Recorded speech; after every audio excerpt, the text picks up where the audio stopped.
اور کہتے ہیں کہ رحمان بیٹا رکھتا ہے۔ ایسا کہنے والو، یہ تو تم بری بات زبان پر لاتے ہو۔ قریب ہے کہ اس جھوٹ سے آسمان پھٹ پڑے اور زمین شق ہو جائے اور پہاڑ پارا پارا ہو کر گر پڑے کہ انہوں نے رحمان کے لیے بیٹا تجویز کیا، اور رحمان کو شایع نہیں کہ کسی کو بیٹا بنائے۔ ہر شخص جو آسمانوں اور زمین میں ہے رحمان کے روبرو بطور بندہ ہی آئے گا۔ اس نے ان سب کو اپنے علم سے گھیر رکھا اور ایک ایک کو شمار کر رکھا ہے، اور یہ سب قیامت کے دن اس کے سامنے اکیلے اکیلے حاضر ہوں گے۔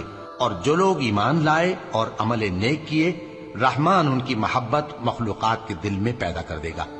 اے پیغمبر صلی اللہ علیہ وآلہ وسلم، ہم نے یہ قرآن تمہاری زبان میں آسان بنا کر نازل کیا ہے تاکہ تم اس سے پرہیزگاروں کو خوشخبری پہنچا دو اور جھگڑالوؤں کو ڈر سنا دو۔ اور ہم نے ان سے پہلے بہت سے گروہوں کو ہلاک کر دیا ہے۔ بھلا تم ان میں سے کسی کو دیکھتے ہو یا کہیں ان کی بھنک سنتے ہو؟